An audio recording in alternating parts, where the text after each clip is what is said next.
If you're going to Chongqing, you must definitely go on a day trip to Wulong because it's one of the best places to see Chongqing's beautiful mountainous terrains. And it's so breathtaking that you'll feel like you're in the Wuxia Xiaoshuo. Follow us as we bring you on our day trip to Fairy Mountain, 3 natural bridges, and our recommendations and tips if you're planning your own trip there. Because we were travelling as a family of 6, we decided it was easier to book a private driver for the day online on Klook.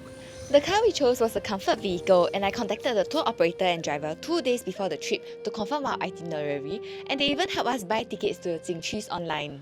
He recommended us to leave at 7 AM to avoid the jam, but that was too early for us, so we decided to leave at 7:30 AM instead.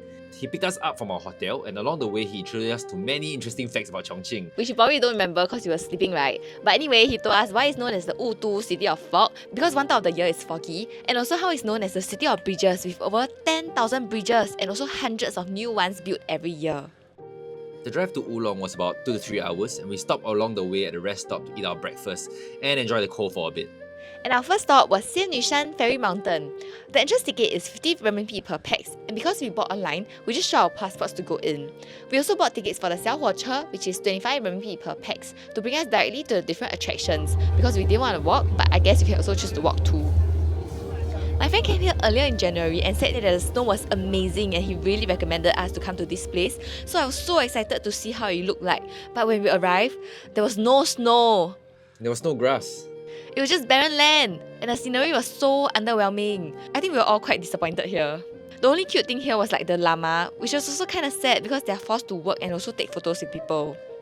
So we quickly moved on and ran for the Xiaohuoche to bring us to the next stop. My parents were kind of tired at this point, so decided to sit the train back to the entrance to wait for us. And the next place we went was 最美公路, where you have to walk about 300 to 400 meters back from where you alighted to the best photo spot of this place. It was really quite beautiful and we took so many photos here. And the red trains looked so good as well. We played until about maybe 1 PM before we moved on for lunch. The driver brought us to this restaurant where he said that they used all organic ingredients to cook their food, and we invited him for lunch too. I think we over-ordered and accidentally spent a bit too much here, so if you come, don't order too much because the portions are really big. But I guess we still had a great chat with the driver and he told us about his dog that drank beer with him.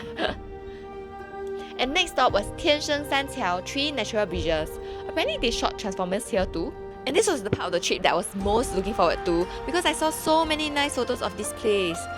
The entrance ticket was 125 RMB per pax, and it included the Sightseeing Elevator and also the transit bus. I read online that there was quite a bit of walking to do here and it was real, so wear comfortable shoes, guys. We walked for maybe an hour until the Sightseeing Elevator, and we were the first batch to go in, and we're so happy to stand by the window to get a good view. But we didn't expect the elevator to start spinning. But I guess the whole ride was quite short, although the elevator was damn tall.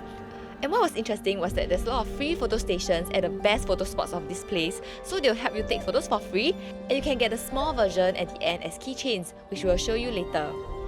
Next was more walking. We walked down this super long flight of stairs all the way to the bottom, and it took us maybe another hour in total.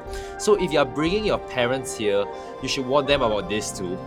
And next was even more walking, and until you reach the next spot, the thumb place. Everyone was raising their thumb here, so it was kind of funny, and I guess the place kind of really looked like a thumb.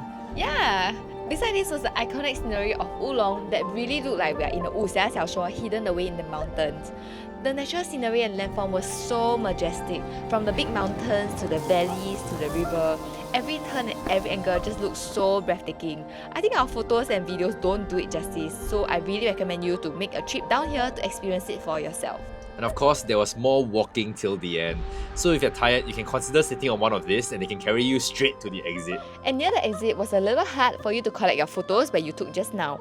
And you can see all the photos you took at the different photo stations along the way. The small photos to put in the keychains are free, but what's crazy is that they printed all the photos into big photos for you to buy also. I think we only bought one big photo, which they also sent the soft copy for, and they probably threw the rest away, which I guess is kind of wasteful. And when we thought it was the end of all the walking, no, we still had to climb up all the way to get to the exit. So we kind of gave up and bought tickets for the sightseeing tram that drives us all the way back up. And that was the best decision ever. And after reaching the top, we had to take the big transit bus that brings us to the entrance, which our driver will pick us up. And we were so happy when we finally got back to our van to bring us back to the city. The drive was like about 3 hours long and the driver played a movie for us to watch on the way back. We had so much fun and we were so excited for our massage later. Overall, it was a really fun day trip and a nice getaway from the bustling city. We really recommend booking a tour online so it's hassle-free. So stay tuned for more Chongqing recommendations, for fun things to do and good things to eat. And if you like our video, please like and subscribe and we'll see you the next time. Bye.